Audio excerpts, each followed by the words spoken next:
a war down south of Dixie. Up to bat comes old Abe Lincoln. There's a guy who's really thinking. Kept the United States from shrinking, saved the ship of state from sinking. The U.S. Civil War is the most darkest and most spectacular event that has ever happened to this country. It's a shame that people only choose to remember it when it suits them politically. I'm looking at you, both Northerners and Southerners. Now, when we talk about the Civil War, one of the biggest questions is the causes. Everyone starts tearing each other apart over slavery or states' rights. Sorry to disappoint you guys, but the answer is both. Your favorite celebrity is not going to save you from this onslaught. The answer is both. The answer is complicated. The answer is a hard pill to swallow. Though slavery was a hot topic, however, the actual fighting was pretty much states' rights, and I'll explain. When Fort Sumter was attacked, the U.S. government kind of went apeshit with the military, even demanded neutral states to get involved in the conflict. See, the Upper South was trying to stay out. Most people thought that the actual fight was going to be just another Harper's Ferry, so Civil War wasn't really anticipated. No one actually thought of fighting over the institution of slavery and repeating the Bleeding Kansas event. If that were the case, the whole South would have started fighting the Union after the dismantling of the Missouri Compromise. I guarantee you that most Confederate soldiers could care less about fighting for slavery, especially most of them being poor backwoods boys themselves that could barely afford shoes. On that same note, though the abolitionist sentiment was very strong in the Union, the idea of fighting Southerners in combat for the liberation of the American slave was delusional. But, art and useless trivia, they freed the slaves. Therefore, the war was about slavery. Half true, my little goldfish. The war ended slavery. Still doesn't define the Union's volition, though. Freeing slaves was more like a side quest than the actual objective. I'm sorry to tell you. And there is one man who had to face this conflict, a conflict that engulfed his entire presidency. Even his vacation time was a work-at-home trip. He lost his son, his wife was going insane. Metaphorically speaking, this man would be the final casualty of the war. Abraham Lincoln. First, I need to explain something, because if you don't know these terms, you will be lost. And I can't tell you how many times I've had these discussions about this subject in which people I spoke to had no idea what some political terms meant or what a Reconstruction Amendment was. One of these people being a bachelor's degree recipient.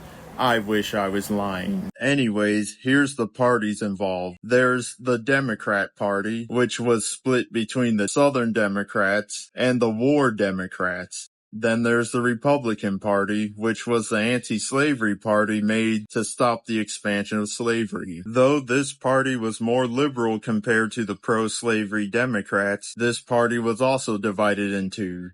There was the moderate Republicans, which was Lincoln, Seward, Blair. Then there was the radicals, like Thaddeus Stevens, Charles Sumner, or John C. Fremont. See, these radicals were sort of ultra-progressive. They were like the AOCs of the 1860s. Keep this in mind. 1860, Abraham Lincoln wins the Republican nomination. He promises to stop slavery's expansion and encourage the South for gradual emancipation.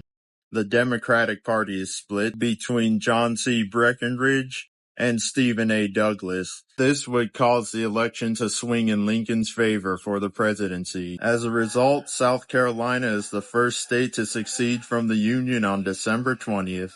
The rest of the Deep South looks at South Carolina and think, hell yes, let's go. So, Mississippi, Florida, Alabama, Georgia, Louisiana, and Texas all succeed in January. They form the Confederate States of America, and they elect Jefferson Davis as their president. The Upper South, Virginia, Tennessee, Missouri, Maryland, Kentucky, all miraculously cling to the Union as neutral states. Remember Lee? Well, he's racing to Washington, D.C. to take command of the 2nd Cavalry Regiment in possible defense of the Union. But he, like most Virginians, are waiting for what their state does. The Deep South decided to get the party started, so they demand the surrender of Fort Sumter. The fort is still being federal property. Lincoln says hell no. The Confederates open fire. Miraculously, only one person died by a cannon falling on him while they were evacuating the fort. Some say it was a drunk Irish guy. So the Civil War has just begun. Despite Virginia's declaration of neutrality, Lincoln sort of violates this stance by calling on the state to raise troops against its southern neighbors. This was a major F-up, and it wasn't his only F-up at the beginning of the war, but with horrible advice, he assumed that General Albert Sidney Johnston would turn California over to the Confederacy.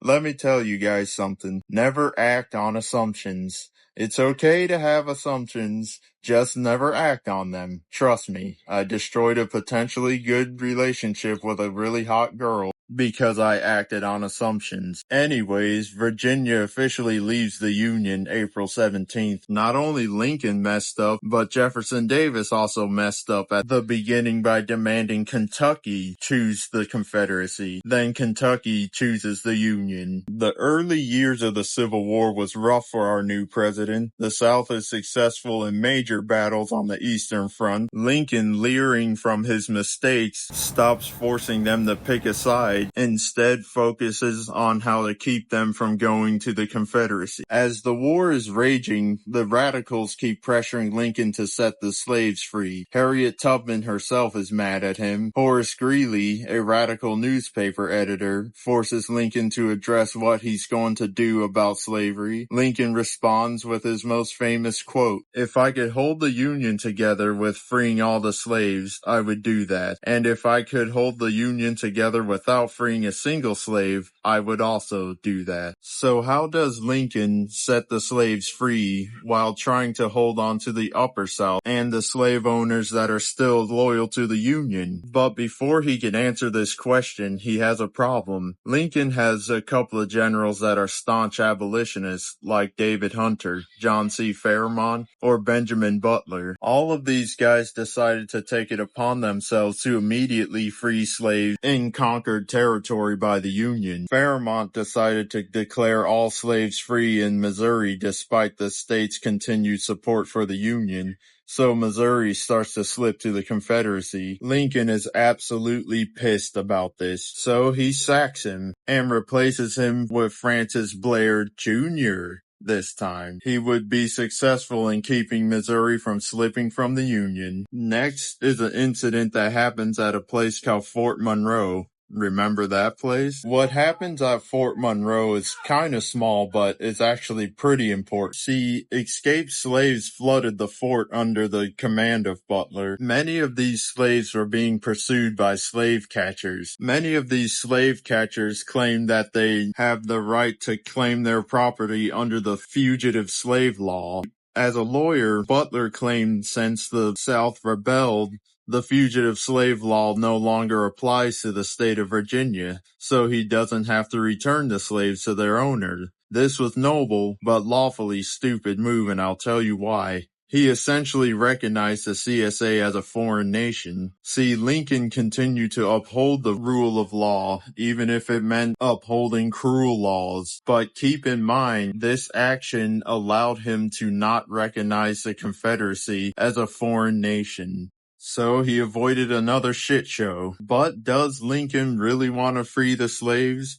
Well, our boy Lincoln has a clever plan up his clever sleeve. See, in the South, slaves were viewed as property, right? So what if the Federal Army were to confiscate that property from conquered Southern territory? No, you did. So he gets an Illinois congressman named Lyman Trumbull to carefully craft the Confiscation Act. This act was only effective in the Confederate States, not the Upper South. Remember, Lincoln is for gradual emancipation, so he's taking it a step at a time. This act would indirectly free slaves wherever the Union conquered. Some radicals in Congress, with a lack of understanding the situation, are pissy with Lincoln. Everything he does wasn't good enough. They aren't just giving Lincoln a hard time, but they're also giving some of his generals a hard time, even comparing his moderate generals to traitors if they didn't crush the rebel forces fast enough. Lincoln is also having a hard time with the growing number of Southern sympathizers in the Union, so he suspends habeas corpus for some of them just to keep the sentiment in Union favor, which is unfortunate because he really didn't have to do that because it was only going to make people hate him more. But I get it. It was a little panic. We all panic sometimes. It's 1862.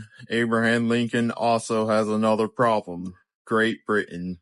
See, Great Britain is thinking about chiming in. After all, their textile industry needs a little profit. However, our boy Lincoln has another clever trick in his clever hat. His tall hat, see. Though Britain abolished slavery, even though they're still exploiting India and Africa, they could never be seen supporting a cause to uphold a moral evil. I'm not saying Great Britain was fighting for slavery, but they were tempted to protect their investment, that Southern cotton. That's right, guys, the 1619 Project is full of shit. Now, I know what some of you guys are thinking, but you make it sound like Lincoln didn't care about slaves or black people, which is not true. Remember, Lincoln was acting as far as the law would allow him to, and changed the law as far as the Constitution would permit him. Enter the 13th Amendment and the Emancipation Proclamation, which essentially made the war about ending slavery, so morally perfect Europe decided not to interfere. So with slavery on the decline, what does he do next? He initiates the Freedmen's Bureau by starting to help the black population get accustomed to their newly found freedom. Want to know something wild? These measures were still not progressive enough for the radicals. Tap dancing around Article 4, Section 3 of the Constitution, Virginia's tumor, not a tumor, essentially breaks away and becomes West Virginia, just in time to save Lincoln in re-election. Lincoln does something unique, however. He kind of switches gears to be a little bit more welcoming to the Democratic Party by choosing a war Democrat and General Andrew Johnson to run as his vice president in the newly formed National Union Party. The new sentiment wasn't pro-union, but national reconciliation. Before we get to the end, I just want to go on a side tangent here. I was kind of disappointed with Steven Spielberg's Lincoln movie. Don't get me wrong, Daniel Day-Lewis did an absolute awesome job as Abe, and Dave Strahan, I think his name is, did an awesome job as Secretary of State Seward. Still pissed with Blair, though. I hate the fact that the movie was more about the 13th Amendment and an obvious please re-elect Obama. For an election he was already winning. The signing of the 13th Amendment was not that dramatic. I'm just saying the movie would have been more interesting if it was about the loopholes he had to go through to secure the Upper South and the liberation of the slaves through the Confiscation Act. I don't know, that's just me. I also want to address something. I'm pretty disappointed in the current liberal movement that want to remove his statues because he didn't prioritize freeing slaves as the main objective of the war. But let me tell you something. Saving the United States is absolutely more important than liberation, because little progress is always a big win for that time. And those who disagree with me can voice their grievances in the comments.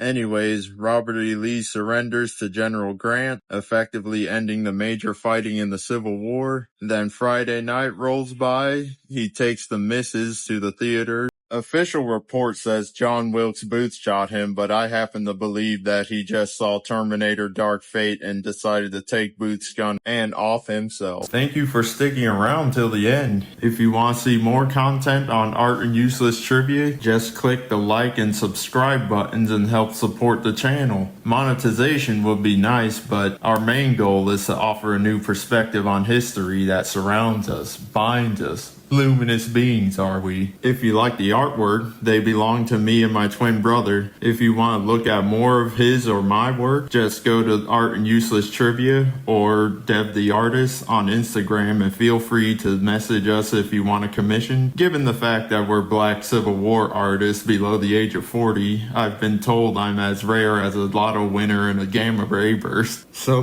get your hands on my work and sell it when the good Lord calls me home, and make your cheddar. Until then, I'll see you in the next video.